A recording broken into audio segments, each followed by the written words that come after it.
Hi, everybody. I'm Ann Louise Gittleman, and I'm here today with the author of I Used to Have Cancer, How I Found My Own Way Back to Health. Everybody say hello to James Templeton, who is a 30-plus year cancer survivor. And this is a book that will touch your heart, soothe your soul, and restore your faith in the transcendence of the human spirit. So before we begin, let me just say this. Dr. Dwight McKee, who is a board-certified oncologist, said James inspires a confidence in the people he counsels that no oncologist or scientist can. So congratulations on the publication of your first book, I Used to Have Cancer. Thank you, Ann Louise. It's great to be here with everyone on Facebook Live. And so what I'd like to ask you is this. You survived 30-plus years of cancer, and the information, the protocols, the stories that you tell are important for anybody that's suffering from a life-challenging situation, whether it's MS, whether it's ALS, or Parkinson's, or God forbid, cancer. So, how did you come to write a book called I Used to Have Cancer? Well, I wrote the book because I got tired of seeing my friends, my family, my close people that I've worked with die of cancer, and people are getting cancer the older they get, more and more, and I just got tired of it, and I wanted to do something, and I felt like with my story, 30-plus year survivor of Stage IV Melanoma, that I could make a difference out there, and that's what I felt like maybe was my true calling. I got a second chance that now I was able to give back to other people. So give us a few of the highlights of your journey. And I know this started 30-some-odd years ago. So you are a walking medical miracle. And if you can do it, what is your motto? If I can do it, then you can do it too. That's right. If he can do it, you can do it too. Because here's a guy, he's a fifth-generation Texan that had to tap into the fighting spirit of his ancestors. He knew nothing about health, was eating the standard American diet, found himself with a fourth-stage cancer diagnosis, and then what happened? Well, I had a fourth-stage cancer diagnosis, and so I ended up in the hospital getting surgery. And long story short, I ended up getting surgery and not knowing what was going to happen. But once I found out that the cancer had spread, I knew I was in trouble. The doctor came in and he says, James, he says, I'm sorry, but this cancer has spread, and it's not what we really wanted to see happen, of course. And, there's things that you need to do now. And he said, the only thing I know to do is 80 chemotherapy treatments, and we want to do 80 experimental chemotherapy treatments. 80 experimental chemotherapy treatments. Yes. So that to me didn't sound so good, but he said that what we would do is we would elevate my temperature as high as he could do it, at probably between 104 and 105, and then we would induce the chemotherapy. And he says that we'll do 5 treatments every 2 months, and after that we'll just see how it goes. He went on to tell me, though, he said I had a 20% chance of surviving 3 to 5 years if I could get through these chemotherapy treatments. And if I didn't do the chemotherapy treatments, because I asked him what would happen if I didn't do it, he goes, well, I probably don't have much of a chance. So, whatever that means, it probably meant 6 months to a year or whatever. So he didn't really get into that too much. But I knew that I was kind of a blowed-up duck, as we would say down in Texas. And I didn't know what else I was going to do. And he also wanted me to do a lymph drainage pump because I had all my major lymph nodes removed. And this was the surgery. The cancer had spread into my lymph nodes, into my lymphatic system. And I had to do this, and this was going to take me several hours a day, because if I didn't do that, I could lose my leg. Well, I didn't want that to happen. So now I had to do, this chemotherapy after I recovered from the surgery, which was going to be 2 or 3 weeks, just to recover from the surgery. And then we'd get that done, and then we'd get into the chemo, and I would be doing this leg drainage thing for who knows how long. So I didn't feel too good about it. I was very, very upset, and I'd already gone through the fact that I had cancer. Now it had spread. Now I was faced with, metastasized cancer, and I didn't know what I was going to do, and I became desperate, and I knew there had to be something else I could do out there. And I knew that if I thought hard, maybe I could think of something, And then? Well, what happened is I got a phone call first thing, and it was from a minister at a church I went to. And he calls me up, and he says, James, he says, I'm so sorry to hear you're in here, with this cancer. I've been praying for you. People in the church have prayed for you. And he says, I want you to know that we're thinking of you. And I want you to also know that you got to fight.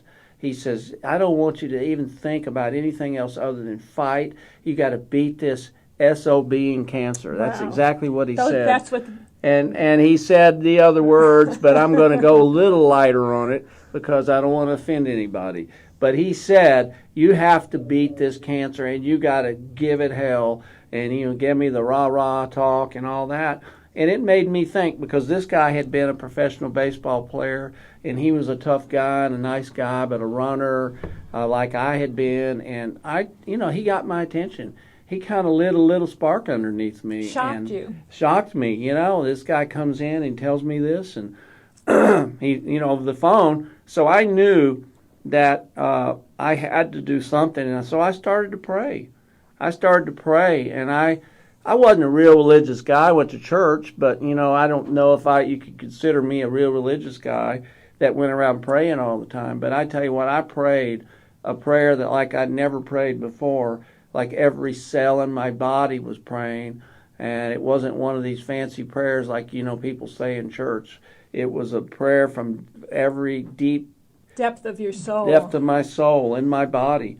And I'll tell you what, after I got through praying, it wasn't very long until I got a knock on the door. And this is where the knocks start. Number one. And this is a key part of my story, because the 3 knocks that I received in the next 3 days ultimately, I think, saved my life. But the first knock was a friend of mine that came through that hospital door, and I hadn't seen him in 7 years. He was an old college buddy, and he's waving around a piece of paper, and he told me, he says, look, I was driving around the area. I didn't know if I should come in and see you or not.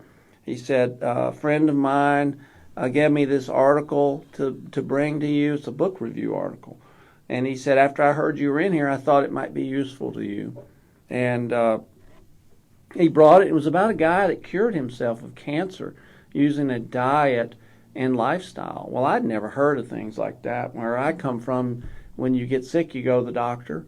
And, whatever the doctor tells you, that's usually what you have to do. So that's what I was going to do, just like most people out there. But I didn't know about things like diets and these kind of lifestyles.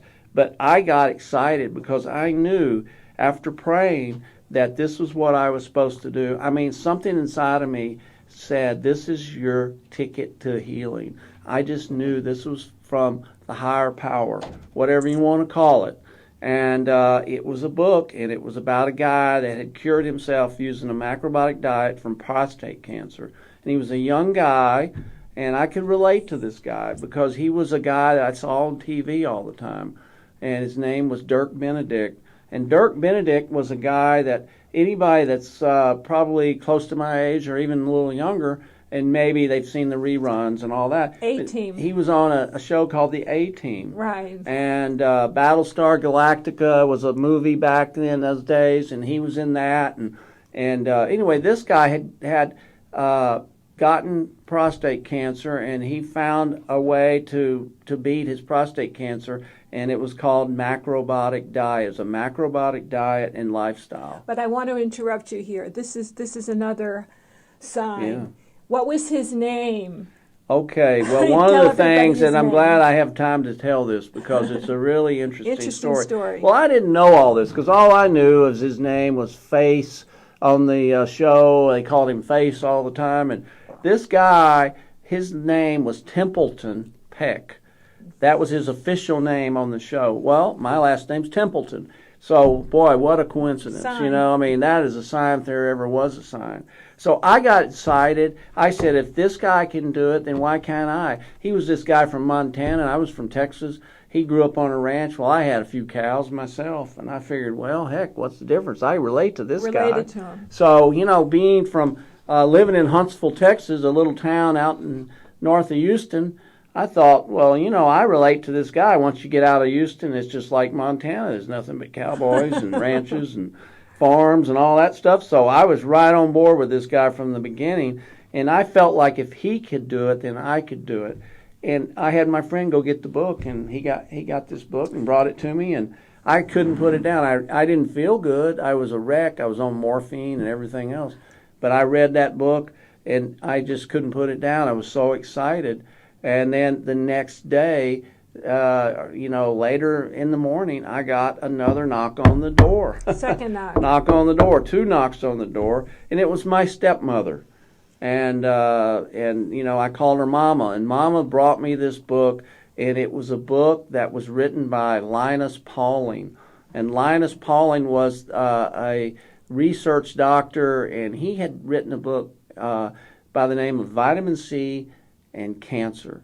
And this book was about people that were terminally ill with cancer and people that had late-stage cancer that were pretty much written off. When they took high amounts of vitamin C, these people were able to live a lot longer, and a lot of them even survived. And I thought to myself, wow, this is unbelievable. I never heard anything about vitamin C. I knew vitamin C, but I didn't know anything about it. So I thought, well, I'm going to do this diet. Now I'm going to do the vitamin C. And now I'm really excited. I've got a lot to look forward to, because before that, I'd lost hope. I was depressed. I thought my life was over with. I thought that there was not much I could do. I didn't think I was going to be around much longer, really, to tell you the truth. And I got very, very excited. And now I had some ammunition. And I thought that this was going to be the ticket to my healing. And I was going to do the chemotherapy too, because I thought that, well, if I do all these, then I'll kill, all these birds with one stone, and I'll really be doing something. So the next day, I got another knock on the door. Third knock. And guess who that was? I mean, you can't imagine. This was the psychotherapist from the hospital. And he comes through the door and he says, oh, I hear you've been depressed. I hear that you've been going through hell with this cancer thing. And he says, I'd love to talk to you. Maybe I could help you some. He said, can I come and talk to you? And I said, yes, but first thing I want to do is I want to ask you a question. Have you ever heard of something called macrobiotics? And he says, hold on a second. So he goes over to the door and he shut it tight. And he came over, and I thought, what's he doing? He went over and shut that door. He comes back. He sat down next to me by my bed, and he says, yes, I have heard of macrobiotics, but I'm not going to tell you what I know until you tell me right now. He says that you will not tell anybody that we spoke of this. He said, because I don't want to lose my job. He says, I've been here a long time, and if I started telling you stuff and they found out about it, I'd lose my job, my retirement, all that. He said, so please promise. And I said, that's no problem at all. I was excited now because I thought I was really onto something. If this guy took the time and to go shut the door, now he's going to tell me in secrecy over here about this macrobiotic lifestyle and diet. So he went on to tell me that he'd heard great things. People had gotten well on this macrobiotic diet, many people. He had heard a lot of good things. He said he'd even tried it himself, but he couldn't stick with it. He said it's very hard because it takes a lot, and he didn't have cancer, I don't think, or anything, but he told me that he had heard a lot of great things, but he says he thought that it could really help me because he said, you don't seem depressed after all. He said, you seem like you're excited about something. Well, he didn't know about the other things other than this. So now he's saying to me that he thought that it would be good for me, but he said there's one thing you got to do. He said you got to do it the right way. There's a right way and there's a wrong way. And if you're going to do it, you've got to do it. You got to roll up your sleeves. You got to go to war. And he said there is no getting around it. He says if it's going to work, you got to dig in and you can't cut any corners. And I knew that if anybody I could do it, I could do it, because here he is telling me about all these other people.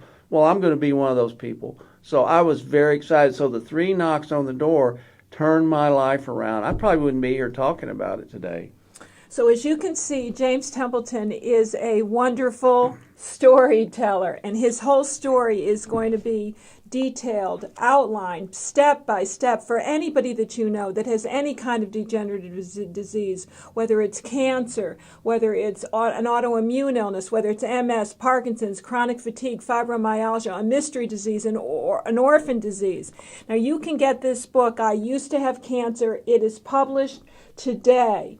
Or actually it published yesterday, so it's available right now on Amazon. So if you go to iusedtohavecancer.com, people can order the book from Amazon or their favorite bookseller and also get 3 of the downloads that you have done. Could you just describe what those downloads are? Well, the downloads are the top supplements that I have found and used over the years to keep cancer at bay, help me to prevent cancer coming back.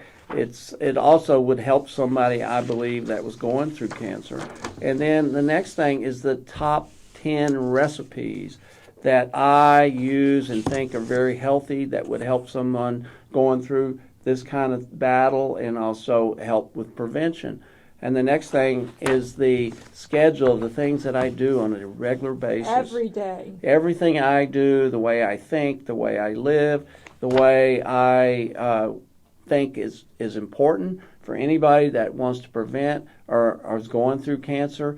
But mainly what I talk about is the things I use for prevention.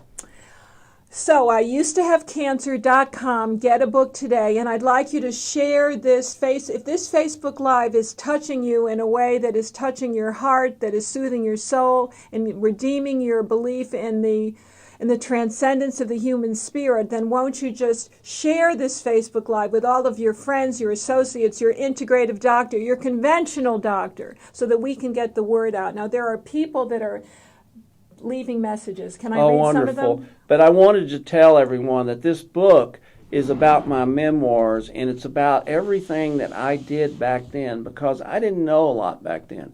But, of course, I'm still here almost 34 years later.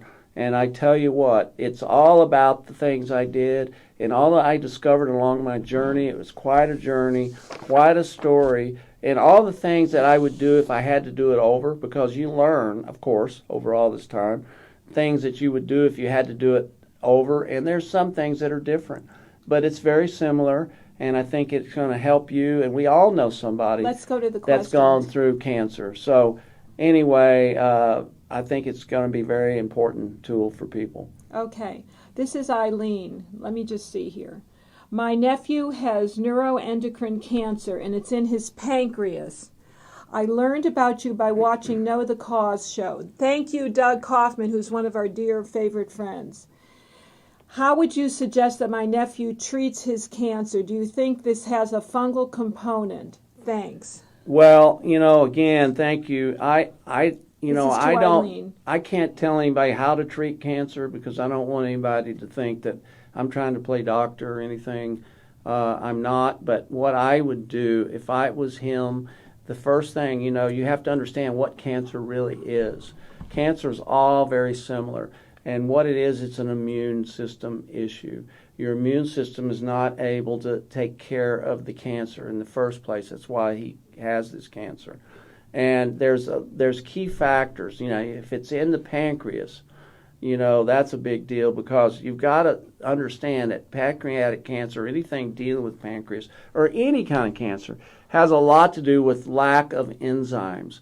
The body produces enzymes in the pancreas, and the pancreas enzymes get very low with cancer patients, because these enzymes can go in and they start to strip these layers of this fibrinogen layer, component layer, membrane around cancer cells that allow the cancer to hide from the immune system. So it's very important that enzyme therapy is something to look at. High amounts of enzymes between meals, some with meals. That's the first step you have to do. And there's so many other things, but that's the first place I would look. I would try to find a doctor that deals with enzyme therapy. And what about Nick Gonzalez's work? Nicholas Gonzalez, the late Nicholas Gonzalez, which it's a shame, because he was doing unbelievable work. and with pancreatic cancer especially, that was his specialty, and he did this enzyme therapy, and he also did other things. I don't know his whole program, but I think you talk a little bit about it. Yes, I talk about it in the book. So Eileen, I used to have cancer. There's more information about how many of the pancreatic enzymes to take and what has been proven to be healthy. So thank you, and I hope that your nephew has a complete recovery. There are more questions here. Number one, you're an inspiration, says Bianca Mata. Oh, thank you, Bianca. Liz Beck, so amazing how everything came together, and you were very inspiring. Now, Kim has something here. I have an autoimmune disease. Say hi to Kim. Hi, Kim. Do you have a number one tip for something to add to my diet and a number one tip of something to stop doing or stop eating? Number one tip to add to her diet. Autoimmune issue. Autoimmune, I would think that, with anything, and that's not my specialty, autoimmune, but it has to do with the nervous system. So, and in the brain. So, I think you have to, no matter what, you got to increase your immunity, no matter what you have to do. And you have to look at any underlying causes which are creating toxicity. You got to look at fungus. You got to look at parasites. Very important for that. You've got to look at heavy metal toxicity, your dental, things, whether you have root canals, whether you have a mercury amalgams is very important. But there's something going on there that's toxic to your system and affecting your nervous system. So, or it could be a viral component. Could be, yeah. She would know. So do you outline that? And I used to have cancer. No, nothing about that with that. But this is strictly about cancer, pretty much. But. Yeah, but people that have autoimmune problems can also benefit from this yes. because they're reducing the toxic load. Yes, it's all about that. And what about a sauna? Well, the far infrared sauna is my favorite thing. Far infrared sauna is something I do almost every day, and it's really detoxifying. It reaches down up to 3 inches into your tissues, and it starts to pull the heavy metal toxicity out, helps to increase the oxygen in your system, helps to increase your immunity. It's unbelievable, and you have to go easy with it because it's very, very, it's draining. It can be draining. So you start off easy. But I love the far infrared sauna, and I think of all the detoxification methods that I know of, it's probably ranks at the very top of the list. Number one thing that our friend Kim should stop doing or stop eating, number one thing to raise her immunity. Well, is there a food that's affecting her? She's got to get off of sugar, that's for sure. So sugar would be the number one. Sugar, anything that's high in sugar that turns into sugar really fast. What about casein in milk? Milk is a problem. Dairy is a problem. Dairy affects your lymphatic system. It gathers up the mucus from the dairy into your lymphatic system, and for cancer especially, those cancer cells can get in there because that's your detox pathway. That your lymph is a big part of detoxification, and so you want to make sure that you stay off of a lot of dairy. Dairy is harder on the enzymes. Enzymes have to break it down. The mucus is very immunosuppressive. So I have another question, and I want to thank, and hopefully, Kim, that has helped you give some insight. Rhonda, I've often wondered about the emotional component because there are a lot of people that say that the very nice people get cancer. So is there an emotional component to cancer, James Templeton? I think so. I lived at the facility for several years, and I was around a lot of people that had cancer. And a lot of these people were such nice people. And I always thought to myself, how could such nice people end up with cancer? And you get these people that are kind of grumpy and not so nice sometimes, and they don't have cancer, It's like, what is this? I think we hold things inside. I think a lot of the anger and the frustrations of life just get inside and hold us back and affects our immunity. And, lowered immune system emotions can really do that. So you want to let that out. You want to be able to, because 50% or more of healing from anything is in your head, is here in the brain and emotions, and believing and having a positive attitude, and there's a lot of people that have emotional problems. Well, the one thing that I know, because I've read the book and I know this gentleman on a personal level very well, you did a treatment called mistletoe because you were told by an anthroposophical doctor that part of the problem had been your soul had separated from your spirit. Well, that's what he told me. I went to a doctor, and he said that the reason you got sick is because your spirit and your body have separated. Well, at the time, I didn't really understand it so much, but I started to think about it, and it's like my whole body was out of balance with my emotional side, my physical side, so I needed to get it back into balance, and the thing he recommended back then was for me to inject something that was called Iscador, which was a mistletoe, and this was from Germany, and I injected this into the spleen area, not in the spleen, but into the area, and this really was to elevate my immune system, and it really works. I did that for a year, but I was open to new things, and that's one thing I learned with cancer. You have to be open, because one thing that you're doing, what brought you to, maybe a diet, maybe you can't just stay on the same thing. You have to be open to new things. There's always new things that are being discovered, or even if it's old things, new things that would help.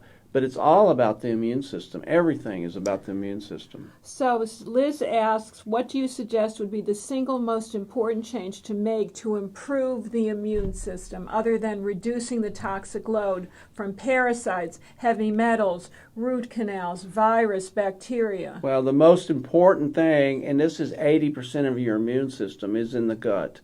Your gut flora is the most important thing. So you need to make sure that you have enough probiotics in your system.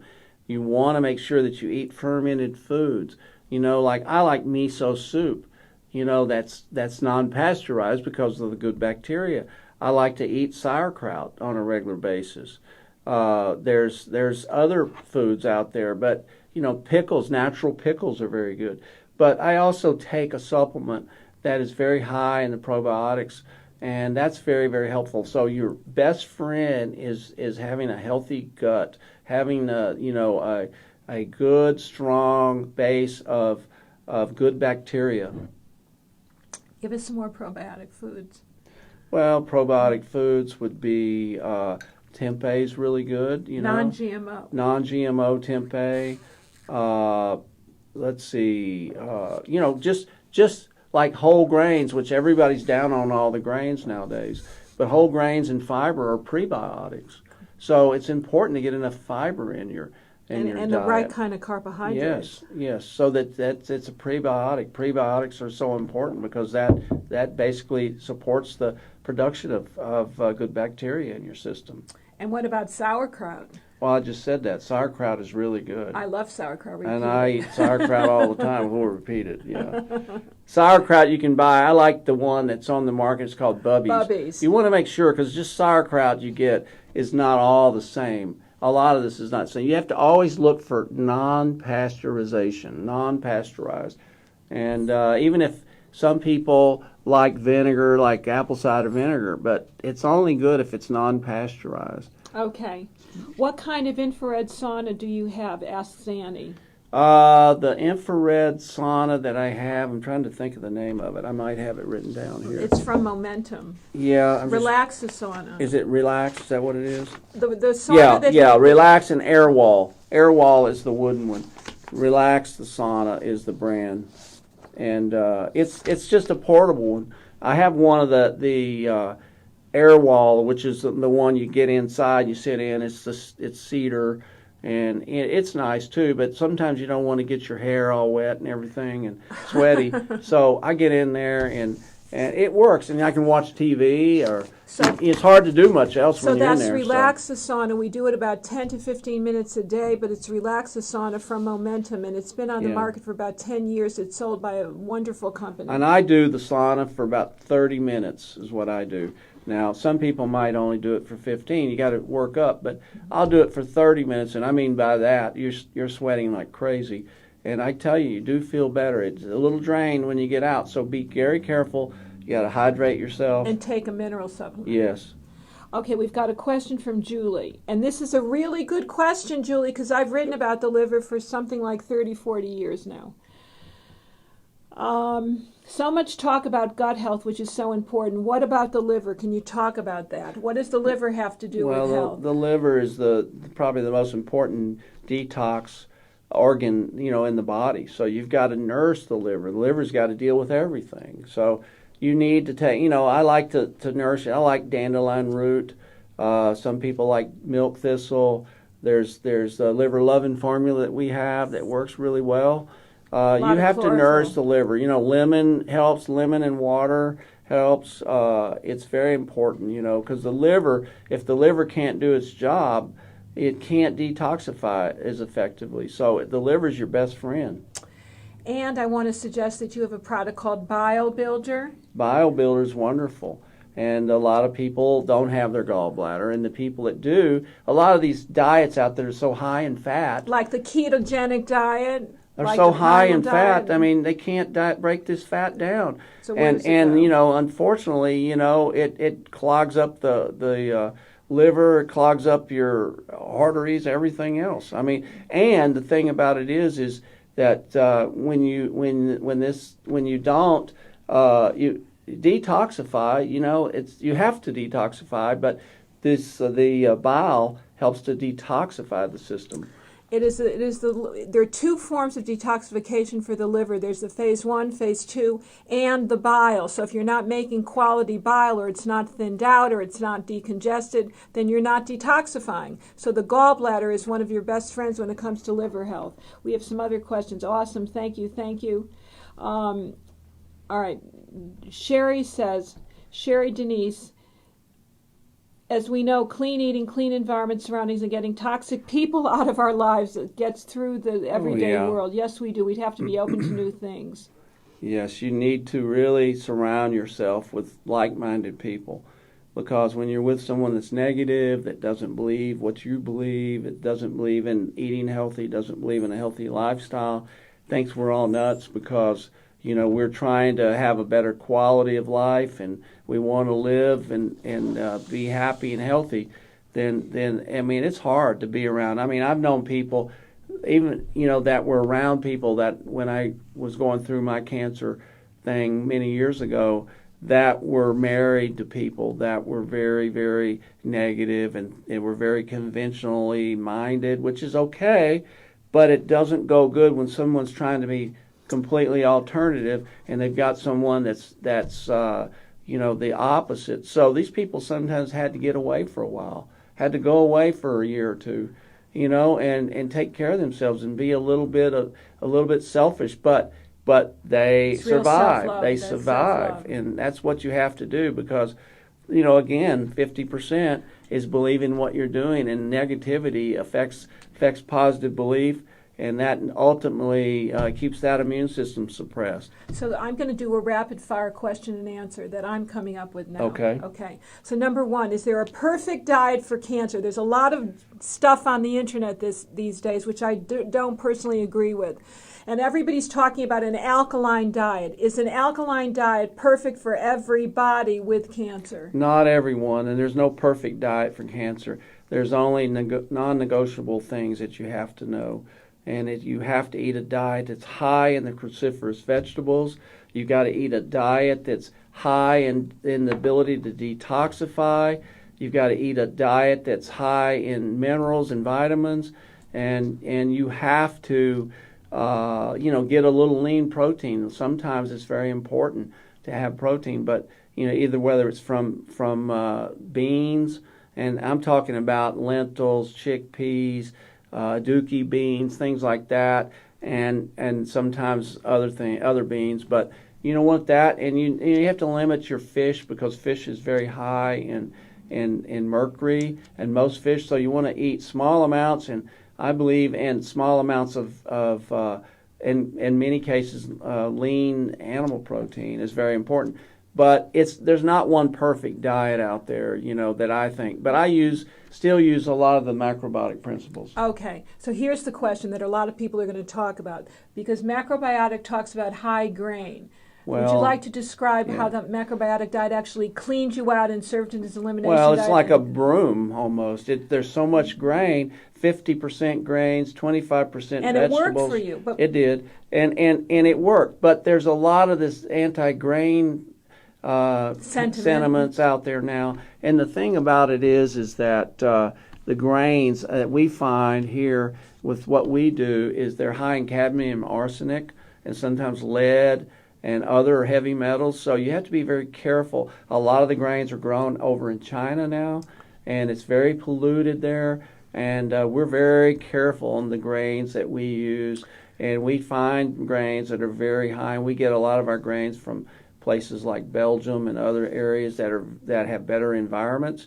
But I believe a little grain is good. You're talking about the UNI grains because you're the president of the UNI Health We don't System. actually sell rice or grain, but we have our rice protein. protein. So we're very careful with that. But I believe that some grains are okay in moderation. But I don't eat, no way I eat 50% of my diet in grains anymore. Right. So the diet that healed him is not the diet that he continually follows. That's number correct. one. And is it true that there are different types of cancers, that there's yin cancers and yang cancers, and you can explain That's that very what I briefly. believe. I believe in the yin and yang principles sometimes with cancer, if you look at it that way, because there's certain cancers, the more yin cancers would be your lymphomas, your melanoma, your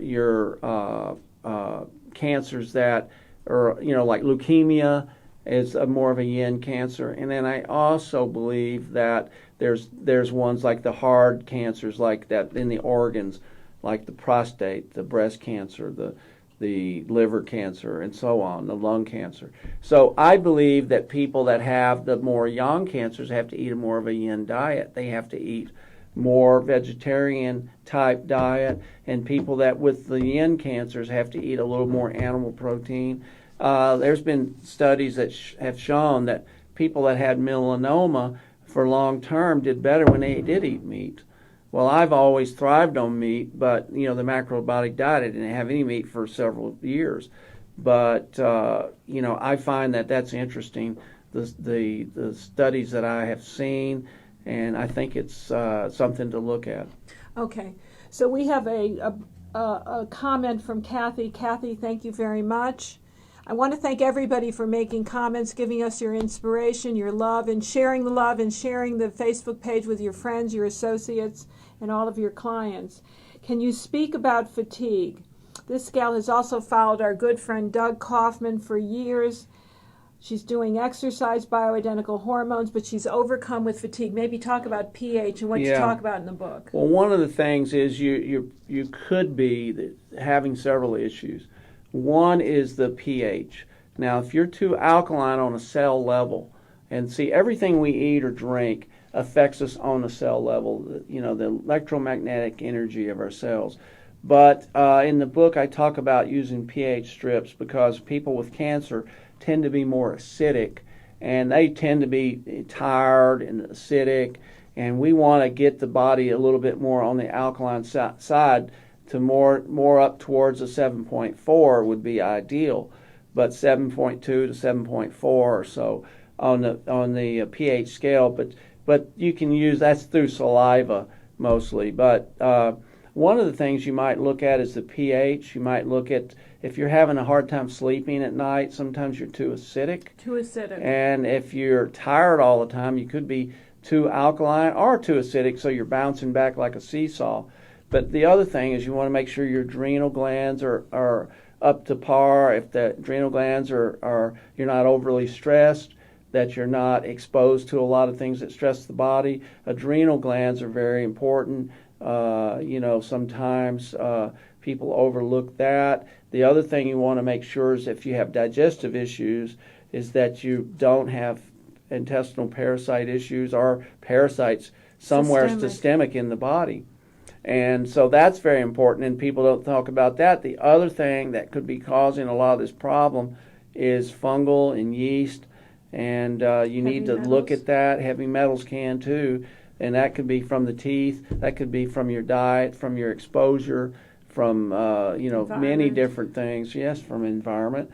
But I would also want to make sure that if you're craving sweets all the time, and you feel tired all the time, that you got to really look at the yeast, the candida. You got to look at the parasites.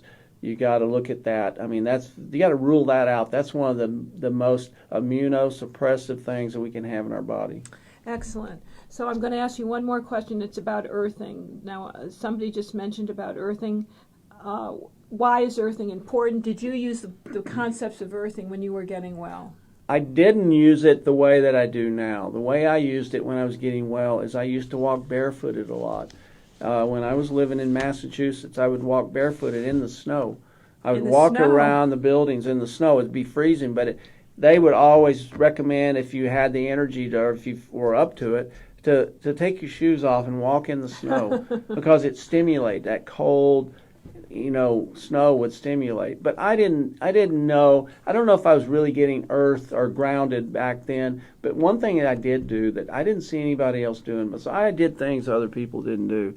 But I would take my shoes off. I would sit on a rock somewhere, and I would put my feet in the sand or on the ground all the time. I'd go for walks, and when I get back, I'd sit there and just sit there for a while. And I didn't know what I was doing. I'd heard that the Indians and Native Americans loved to sleep on the earth, but what I did was at night, many nights, even in the wintertime, I pitched my little tent, my little trusty tent, and threw it up on the back side of the mountain there, and where we lived, and we lived on 600 acres of land. I slept in that tent many a night, laying right on the ground, right on the earth, and you could feel the energy, and I always felt so much better and slept so much deeper when I would lay right on the earth. Well, I didn't know what I was doing, but today, I did that for a long time. But today, what I do now is I use earthing, a cord, and a band that fits around my wrist,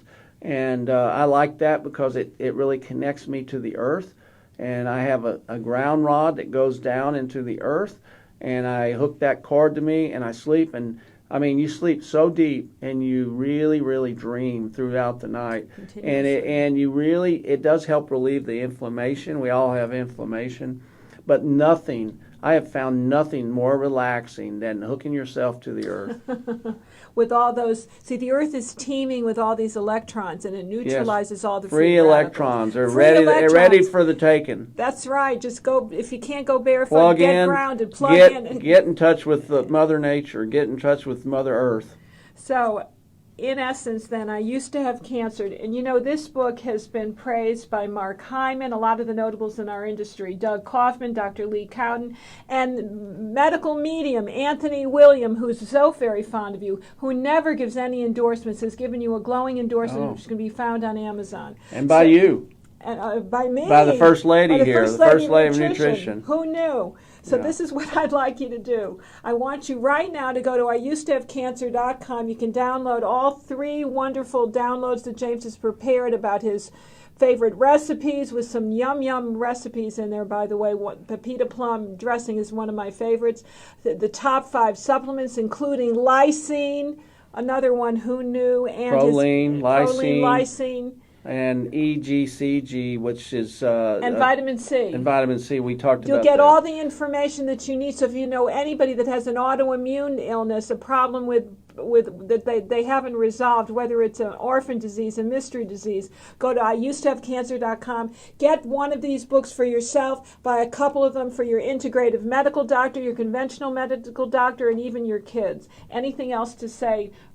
I used to have No, cancer. I just want you to share this if you would. I appreciate all of your help, and we all know someone that has cancer or that has had cancer close to us. I hate to say it, but it doesn't look good in the future. 1 out of 2 of us almost are going to have cancer, and it almost destroyed my life. And now I'm able to help as many people as I can and give back, and it's something that's near and dear to my heart. So again, I used to have cancer. How I found my own way back to health, and you can too. So let's say goodbye and thank everybody. Thank you so much. And I also want to say one last thing. Check us out on TempletonWellness.com. That's my new foundation again. and you can get all the information. I'm interviewing people with late-stage cancer. Most of them have had stage 4 cancer that have survived for 10 years or more. There's some great stories. You'll understand and learn everything that they did. And I always like to say again, if they can do it, I can do it, then you can do it too. Bye-bye. Bye-bye.